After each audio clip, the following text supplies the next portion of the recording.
एक मिनट में screen share आपको।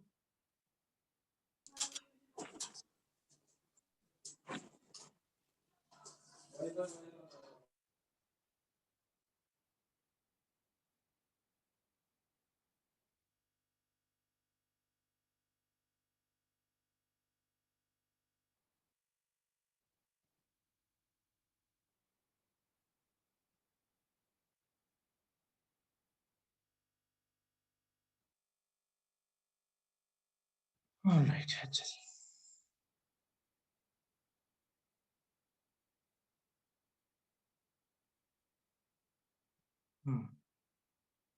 जी, डिस्ट्रीब्यूटेड सिस्टम की डिस्कशन चल रही थी। Yes.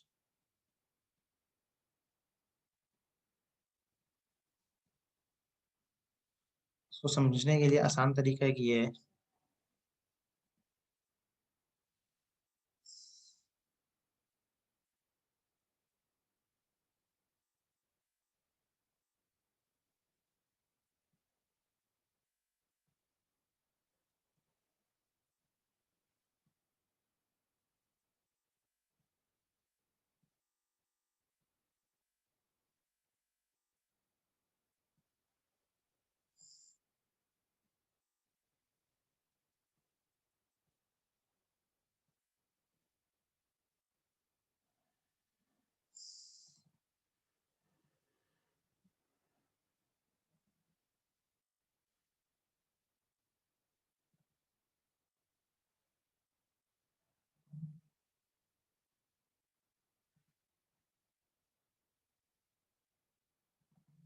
मैं भी बोलता हूँ फिर आएगी आवाज, सबर।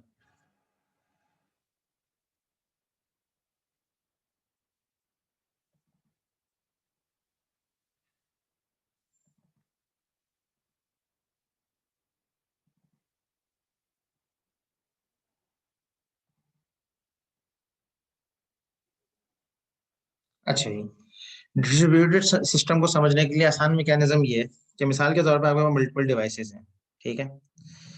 ये जो डिवाइस है ये इस डिवाइस से इंडिपेंडेंट है, ये डिवाइस इस डिवाइस से इंडिपेंडेंट है, ये सारी डिवाइसेस आपस में इंडिपेंडेंट है बीच में, और ये सारी कनेक्टेड है एक सेंट्रल सोर्स से। सॉरी, अब ये डिवाइसेस आपस में कम्युनिकेट करना चाहती हैं या हमारा डिस्ट्रीब्यूटेड सिस्टम है वो हम उसको यूज कर रहे हैं, ठीक है। तो ये डिस्ट्रीब्यूटेड सिस्टम मिसाल के तौर पर आप ये समझ लें फेसबुक का सेटअप है या गूगल का सेटअप है। गूगल की डेटा सेंटर है, डेटा सेंटर 1 है, डेटा सेंटर 2 है, डेटा सेंटर 3 है, डेटा सेंटर 4 है।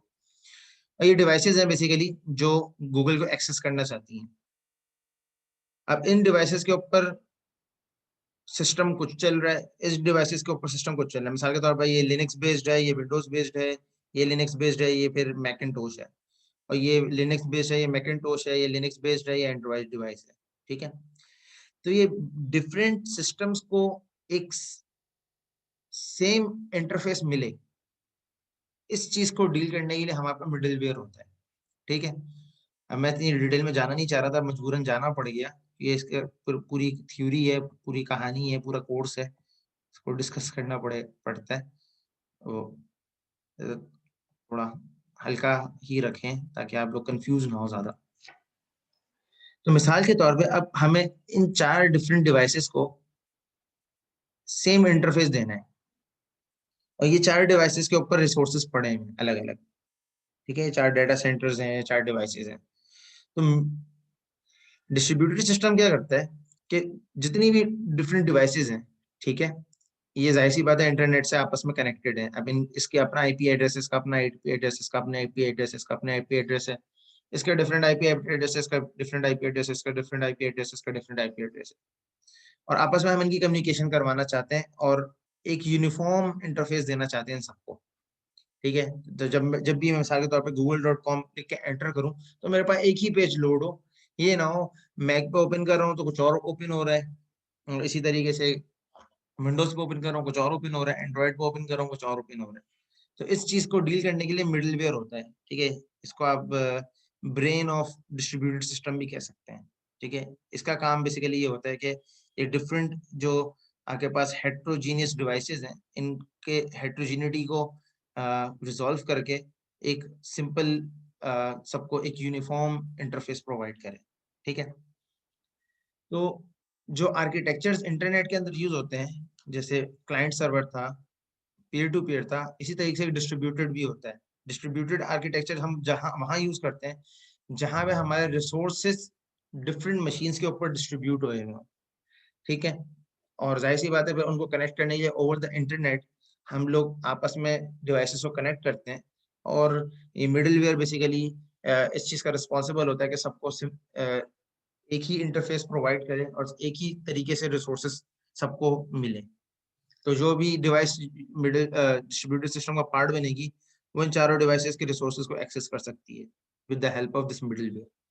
ठीक है, तो ये इसका कॉन्सेप्ट है कि जो आपके जो कम्युनिकेशन करनी है उसकी प्रोसेसिंग करवाने के लिए तीन मॉडल्स हैं। ठीक है, एक क्लाइंट सर्वर है, एक पीयर टू पीयर है जिसमें टोरेंट की एग्जांपल दी, और एक ये डिस्ट्रीब्यूटेड सिस्टम है जिसमें मैंने गूगल की आप लोगों को एग्जांपल दी।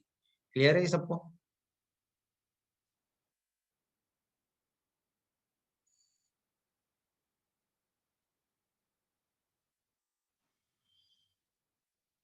ठीक है, इस चीज को थोड़ा सा आगे बढ़ते हैं। अच्छा, कॉपी करना है, 1 मिनट रुको, कर लो कॉपी, वो कर लो, स्क्रीनशॉट ले लो।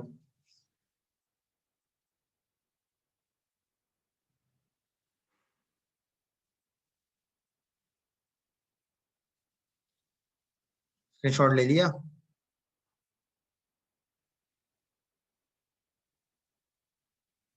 बिल्कुल, हाँ, मिडिलवेयर वो पॉइंट है जो आपस में डिवाइसेस को कनेक्ट करवा रहा है।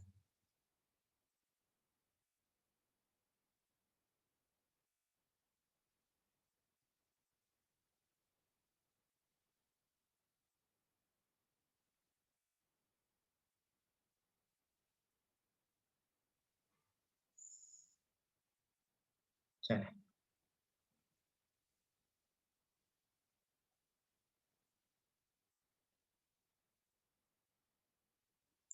अब जो नेक्स्ट चीज है वो बेसिकली जो कॉन्सेप्ट है, internet basically as a distributed system अगर उसको हम देखना चाहें, वैसे internet is one of the classic example of distributed system. ठीक है, तो अगर हम उसको देखना चाहें तो इंटरनेट बेसिकली हमारा डिफरेंट लेयर्स के ऊपर डिवाइडेड है। ठीक है, और ये जो लेयर्स हैं ये बेसिकली इंटरनेट सर्विस प्रोवाइडर्स का कॉम्बिनेशन है। ठीक है, तो एक लेयर होती है, तीन लेयर्स हैं बेसिकली। मैं लेयर्स बना देता हूँ उनके, फिर नेमिंग भी कर देता हूँ और फिर बेसिकली आगे बढ़ते हैं।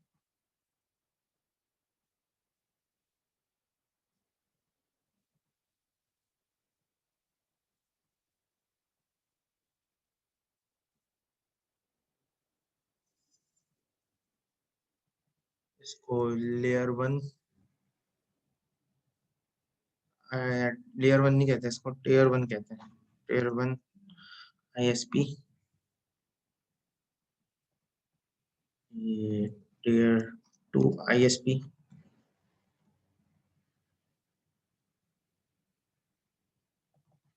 ये एक्सेस आईएसपी कहलाता है।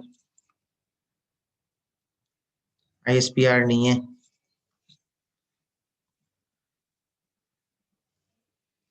और ये आपके होस्ट।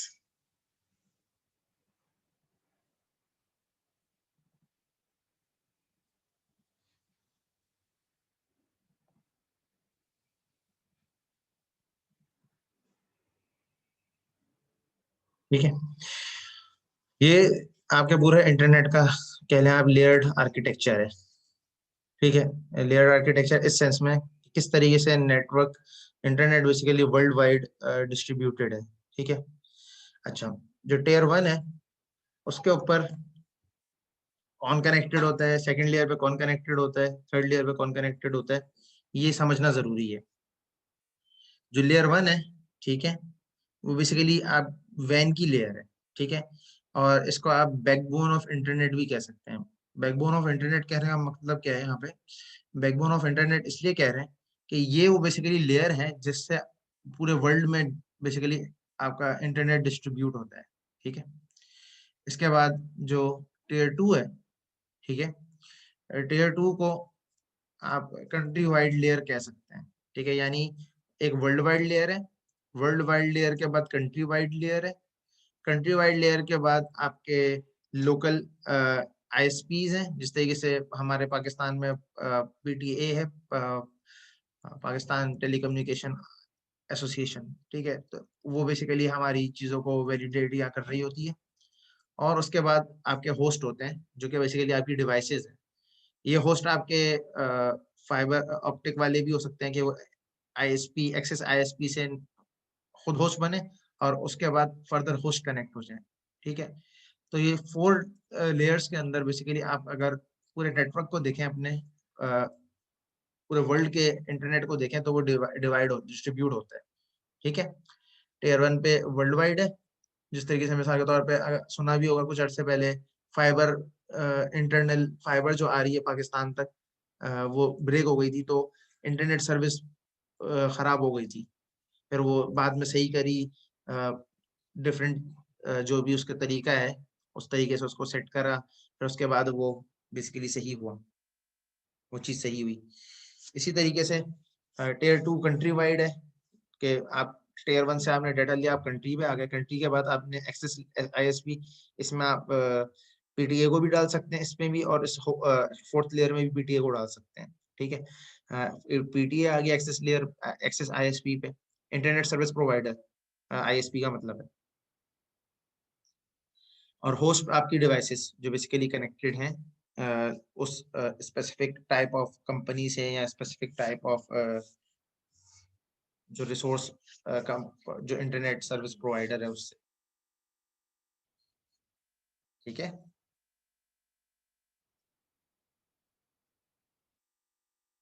यहाँ तक क्लियर है सबको?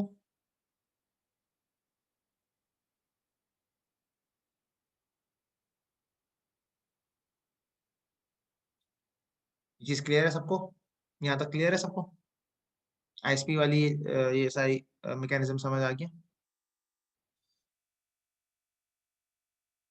एक्सेस आईएसपी बता दूं। एक्सेस आईएसपी बेसिकली आपका वो है जैसे पीटी है पाकिस्तान का, ठीक है, पाकिस्तान टेलीकम्युनिकेशन एसोसिएशन। तो पाकिस्तान टेलीकम्युनिकेशन एसोसिएशन बेसिकली वो प्रोवाइडर है जो कि आपकी सर्विसेज को वैलिडेट करता है, ठीक है। तो जब आपके पास कंट्री लेवल के ऊपर इंटरनेट सर्विस आ गई, उसको आगे डिस्ट्रीब्यूट कौन करेगा, तो वो बेसिकली एक्सेस आईएसपी के ऊपर आता है, तो एक्सेस आईएसपी की लेयर पे आता है। तो हमारे पाकिस्तान के लिहाज तो पीटीए है जो इस चीज को वैलिडेट करती है, जो बॉडी है। उसके बाद फिर आपके डिफरेंट होस्ट कंपनीज हो सकती हैं, ये जैसे फाइबर है, स्ट्रॉन्ग फाइबर है, या फारिया है, या कोई और है। और उसके बाद फिर आपके हम लोग जो यूजर्स हैं वो सब आ जाएंगे, ठीक है।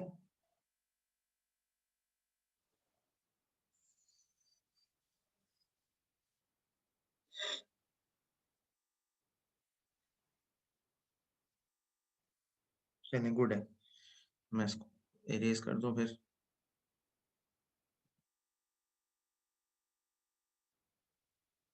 नेक्स्ट जो चीज है वो है एप्लीकेशंस इंटरनेट।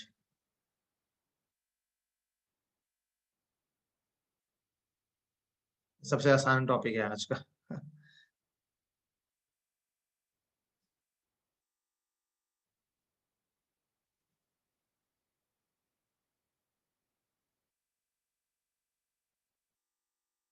नहीं, पीटीए वाले बताएंगे क्या चीजें, प्रोवाइडर होंगे बेसिकली इंटरनेट के, पीटीए वाले, ठीक है। रिकैप तो अब बहुत आगे निकल गया हूँ मैं, सईद वसीम। या तो अब रिकॉर्डेड सेशन देख लेना, रिकैप देना मुश्किल हो गया है क्योंकि अब काफी ज्यादा चीजें डिस्कस हो चुकी हैं। तो अब यही ऑप्शन है कि आप रिकॉर्डेड सेशन देख लेना, कि रिकैप करने बैठा ना तो बाकी चीजें रह जाएंगी जो आज डिस्कस करनी है।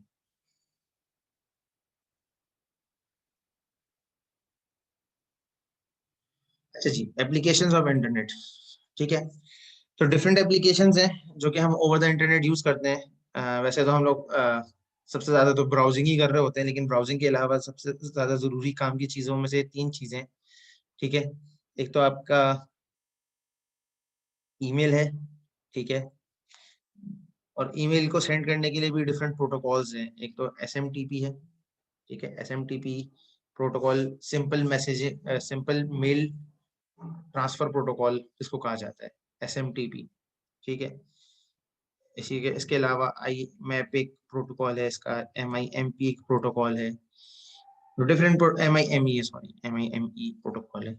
तो डिफरेंट प्रोटोकॉल्स हैं जिनको यूज करते हुए ईमेल सेंड की जाती है ओवर द इंटरनेट। यानी मिसाल के तौर पर मैं जीमेल यूज कर रहा हूँ, तो आपको मैं ईमेल करना चाहता हूँ, तो ईमेल सेंड करने के लिए एक रूल सेट है, उसके थ्रू बेसिकली ईमेल सेट होती है कि एक सर्वर होगा, सर्वर के थ्रू बेसिकली पहले रिक्वेस्ट जाएगी, वो सर्वर बेसिकली फिर देखेगा कि कौन सा ईमेल एड्रेस है, फिर उस ईमेल एड्रेस के अकॉर्डिंगली उसको वो ईमेल सेंड करेगा, ठीक है। इसी तरीके से फाइल शेयरिंग एक एप्लीकेशन है जो कि हम ज्यादा यूज करते हैं। फेसबुक पे फाइल शेयर कर रहे होते हैं या डॉक्यूमेंट शेयर कर रहे होते हैं, पिक्चर शेयर कर रहे होते हैं, फाइल में हर चीज आ जाती है, आपके पिक्चर भी आ जाती हैं, वीडियोज भी आ जाती हैं, आपकी टेक्स्ट फाइल्स भी आ जाती हैं, सब आ जाती हैं, ठीक है, बुक्स भी आ जाती हैं, PDF है, वट। तो उसके लिए जो प्रोटोकॉल यूज होते हैं वो फाइल शेयरिंग ट्रांसफर प्रोटोकॉल, एक FTP, एक SFTP यूज होता है, सिक्योर फाइल ट्रांसफर प्रोटोकॉल, ठीक है।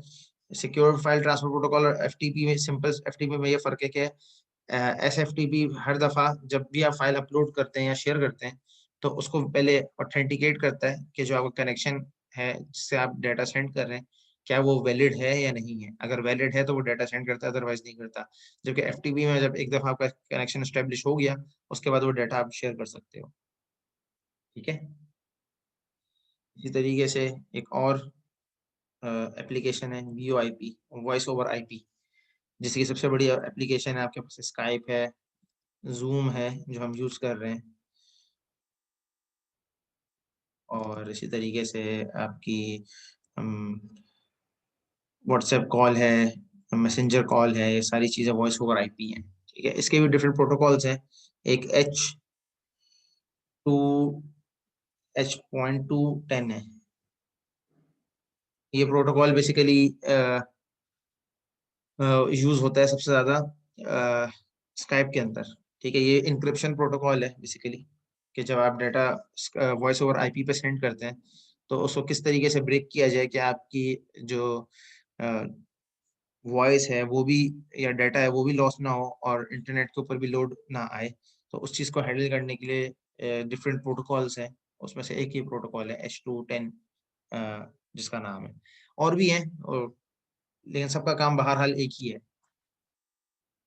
और एक और जो बड़ी एप्लीकेशन है इंटरनेट की, वो है WWW, वर्ल्ड वाइड वेब, ठीक है। और वर्ल्ड वाइड वेब का क्या कॉन्सेप्ट है? World wide web basically is a graph, ठीक है, या is a link, is a collection of linked documents, a collection of linked documents।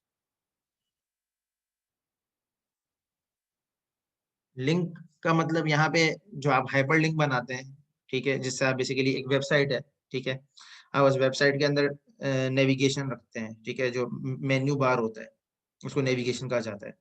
तो नेविगेशन बेसिकली क्या होता है, वो लिंक होता है जिसके थ्रू दूसरा पेज कनेक्ट होता है, इसी तरीके से दूसरा पेज से तीसरा पेज कनेक्ट होता है, या कोई और वेबसाइट कनेक्ट होती है।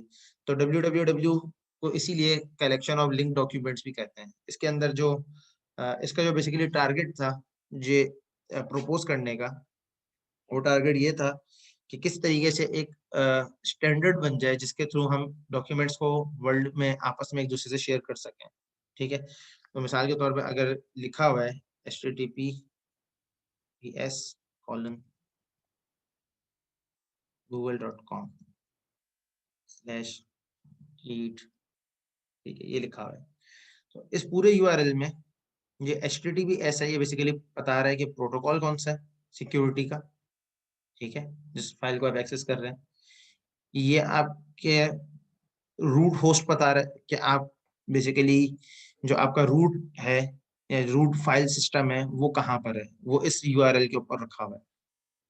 उसके बाद आपका वो फोल्डर जिसके अंदर आपने यानी सब फोल्डर है आपका रूट फोल्डर के अंदर, और यहाँ पे आपकी जो भी आप फाइल एक्सेस कर रहे हो, सपोज इनपुट int.txt एक्सेस कर रहे हो, ठीक है, या login HTML एक्सेस कर रहे हो। ठीक है, तो ये login.html जो है बेसिकली ये वो रिसोर्स है जो आप एक्सेस कर रहे हो, और वो रिसोर्स पड़ी हुई है कीट के अंदर, और ये कीट है कनेक्टेड इस google.com से, और ये जो कनेक्शन आपके टाइप है वो स्टेब्लिश जो हुई है वो HTTPS है, जो कि secured hyper text transfer protocol है। HTTP stands for hyper text transfer protocol. ठीक है, इसी तरीके से इस चीज को स्टैंडर्डाइज करने के लिए www को स्टैंडर्डाइज करने के लिए डिफरेंट प्रोग्रामिंग लैंग्वेजेस भी प्रोपोज है। HTML है, और JS है, पाइथन है जिसके यूज करते हुए आप वेब डेवलपमेंट कर सकते हैं, जावा है, सी शार्प है, सॉरी जावा है, सी शार्प है, एंड सो ऑन। जितनी लैंग्वेजेस, तकरीबन ज़्यादातर लैंग्वेजेस वेब प्रोग्रामिंग की फैसिलिटी देती हैं। तो जिस भी प्रोग्रामिंग लैंग्वेज के अंदर आप वेब बना सकते हैं, तो उसमें आप www के ऊपर काम कर सकते हैं उसको यूज करते हुए। ठीक है, और ये जो लैंग्वेजेस है, ठीक है, ये लैंग्वेजेस के दरमियान जो डेटा शेयरिंग है, ठीक है, मिसाल के तौर पे अगर मेरी एक वेब एप्लीकेशन है, वो मैंने बनाई हुई है HTML पे, एक मेरी वेब एप्लीकेशन है वो बनी हुई है जावास्क्रिप्ट पे, एक मेरी वेब एप्लीकेशन है वो बनी हुई है सी शार्प पे, एक मेरी वेब एप्लीकेशन है वो बनी हुई है पास्कल पे। तो डिफरेंट लैंग्वेजेस पे जो मेरी प्रोग्रामिंग लैंग्वेजेस में जो मेरी अ, ये वेब्स चल रही हैं, इनके दरमियान अगर मैं डेटा शेयरिंग करवाना चाहूँ तो उसके लिए मुझे, अगर मैं वैसे देखूं तो प्रॉब्लम होगा। तो एक कॉमन बेसिकली हमें मैकेनिज्म चाहिए जिसके थ्रू हम डेटा आपस में शेयर करवा सकें इन डिफरेंट लैंग्वेजेस के दरमियान। तो इसके लिए एक बेसिकली कम्युनिटी बनाई गई थी जिसका नाम WCC, वर्ल्ड वाइड कंसोर्शियम भी इसको कहा जाता है, वर्ल्ड वाइड वेब कंसोर्शियम।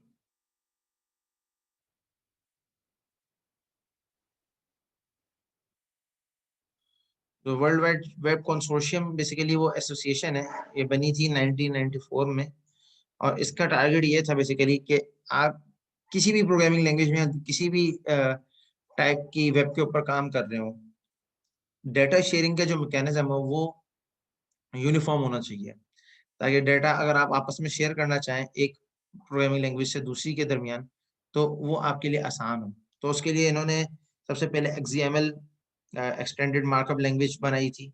ठीक है, उसके बाद आजकल जो करंटली यूज हो रही है वो जेसॉन है, और जेसॉन का एक और वर्जन है JSON LD, JSON link data भी बोला जाता है इसको। जो डिफरेंट वर्जन हैं जिनको यूज करते हुए आप इंटरनेट के ओवर या वर्ल्ड वाइड वेब को यूज करते हुए बेसिकली आप डेटा आपस में शेयर कर सकते हैं, या डिवाइसेस के दरमियान आप डेटा शेयर कर सकते हैं। ये चीज क्लियर है सबको? यहाँ तक क्लियर है सब चीजें?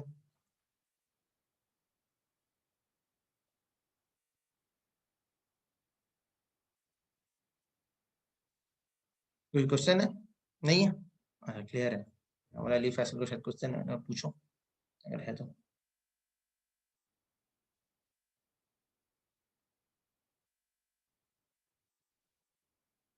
WCC वर्ल्ड वाइड कंसोर्शियम है, ये बेसिकली एक स्टैंडर्डाइजेशन की बॉडी है जो ये पता जो बेसिकली वर्ल्ड वाइड वेब के स्टैंडर्ड्स बनाती है।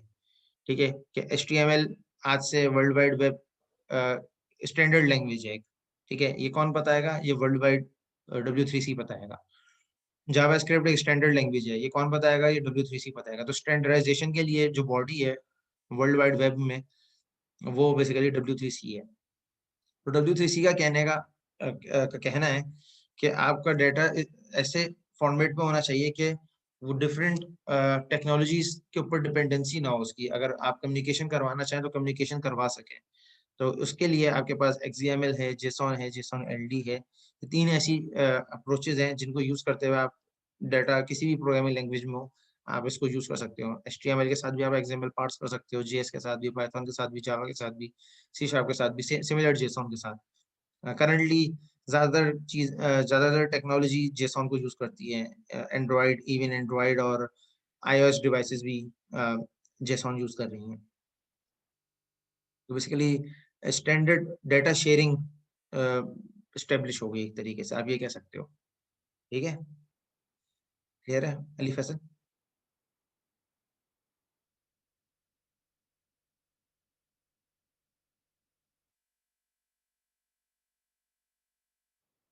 ऑलराइट,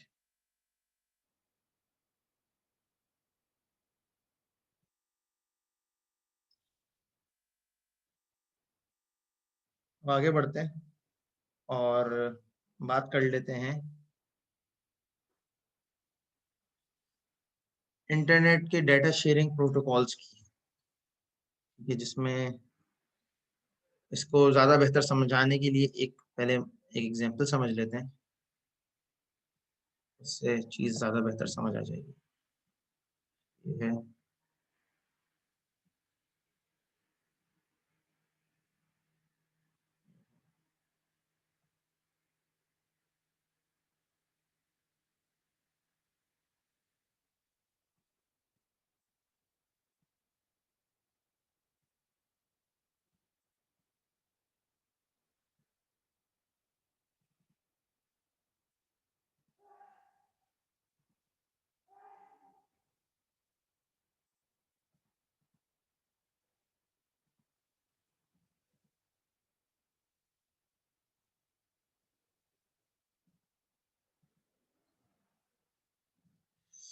मिसाल के तौर पे यहाँ पे हम एक छोटा सा सिनेरियो डिस्कस कर रहे हैं।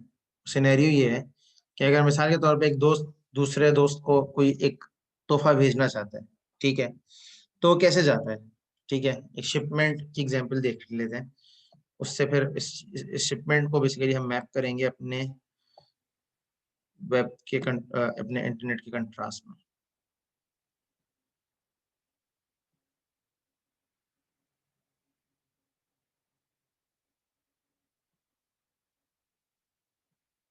ठीक है, ये है मी और ये है मेरा फ्रेंड,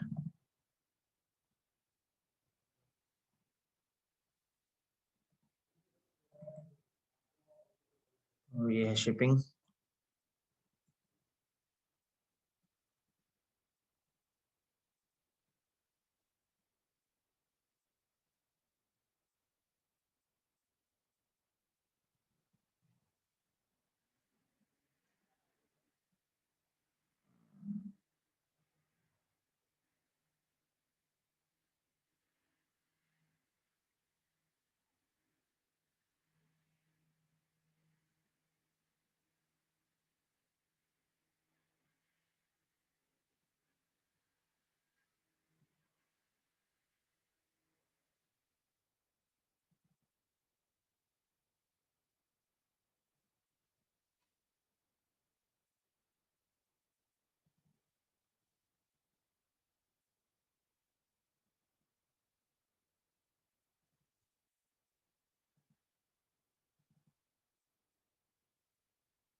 मिसाल के तौर पे एक छोटा सा सिनेरियो है, वो ये है।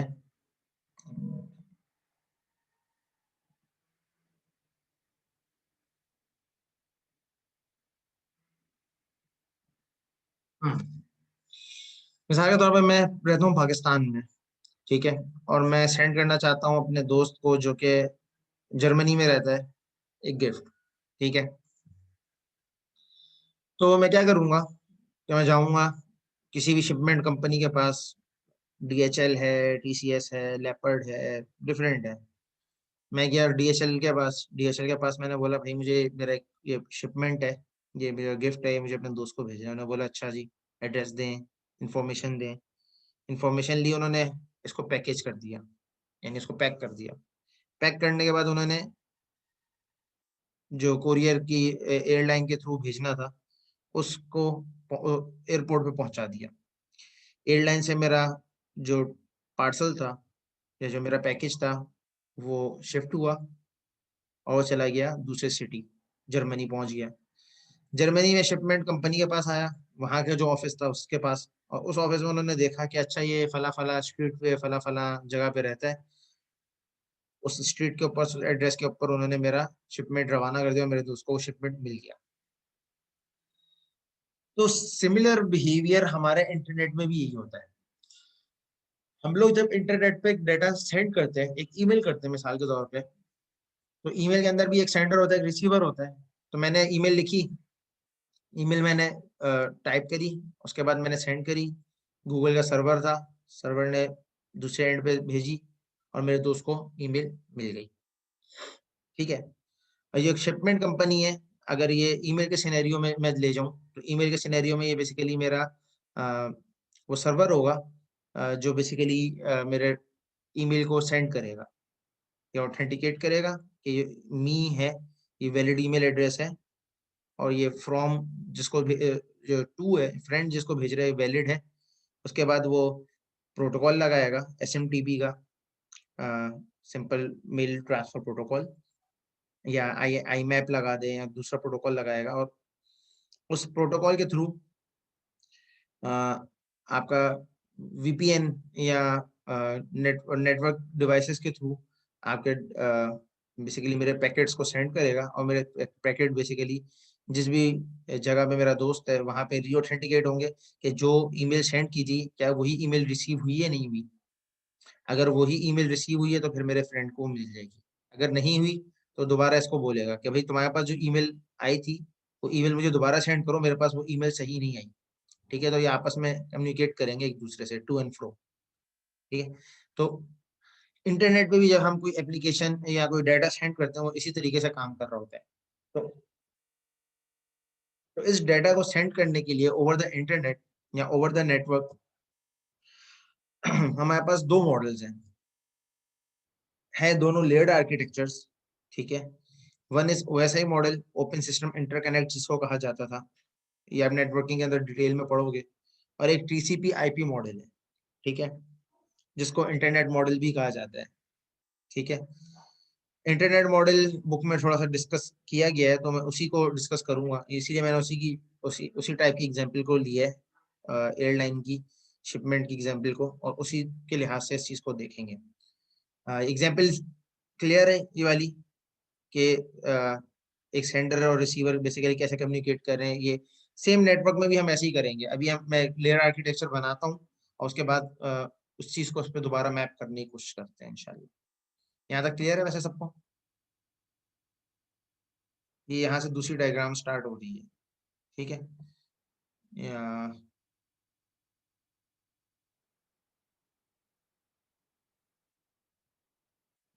एप्लीकेशन लेयर,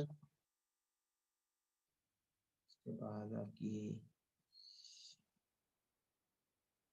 पासपोर्ट लेयर, उसके बाद आपकी नेटवर्क लेयर,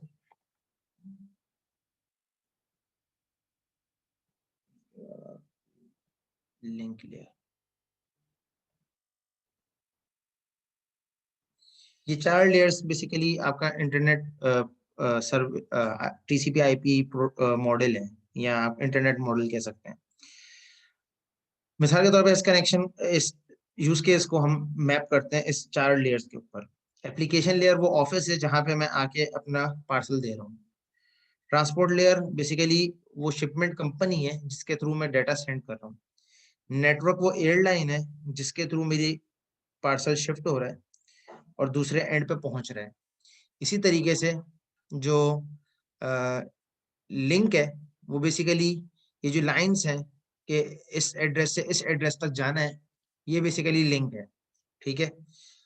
और सेंडर और रिसीवर की ऑथेंटिकेशन बेसिकली लिंक के यहाँ पे ट्रांसपोर्ट लेयर के ऊपर हो जाएगी कि कौन सा डाटा सेंड करना है और कहाँ पे सेंड करना है। तो इस तरीके से इन चार लेयर्स को यूज करते हुए आपका इंटरनेट जो है बेसिकली डाटा ट्रांसफर करता है। ये क्लियर है सबको कि चार लेयर्स जो है बेसिकली इंटरनेट की किस तरीके से काम करती हैं? ट्रांसपोर्ट लेयर पे वैसे आपका राउटर काम कर रहा होता है, नेटवर्क लेयर पे आपका स्विच काम कर रहा होता है, लिंक लेयर पे आपकी जो फिजिकल डिवाइस है वो होती है, और एप्लीकेशन लेयर आपकी वो यूआई होता है, यूजर इंटरफेस, जिसके थ्रू आप काम कर रहे होते हैं। अली फैसल रिपीट क्या कर दूं, ये 4 लेयर्स रिपीट कर दूं या सिनेरियो के ऊपर मैपिंग रिपीट कर दूं?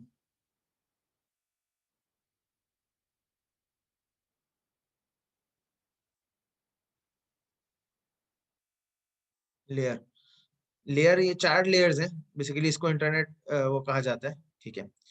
तो लेयर्स बेसिकली एप्लीकेशन लेयर के ऊपर आप अगर मिसाल के तौर पे ये एक पूरा सिस्टम है, ठीक है, तो एप्लीकेशन लेयर के ऊपर आपका जो यूआई है बेसिकली वो आपका एप्लीकेशन लेयर है, ठीक है।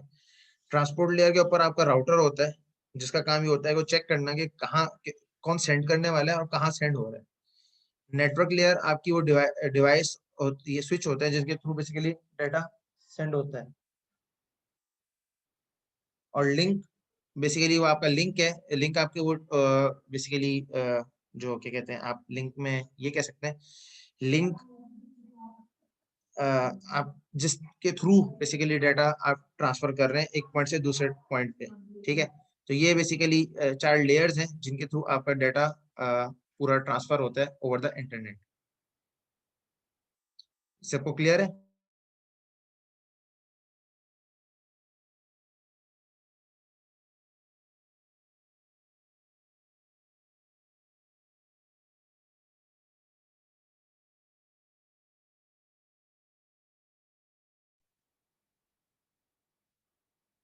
वॉइस मैंने तो बंद की थी, क्लियर है, बस ये तो बता दो, बाकी छोड़ दो, वॉइस की टेंशन लगती है तुम लोगों को।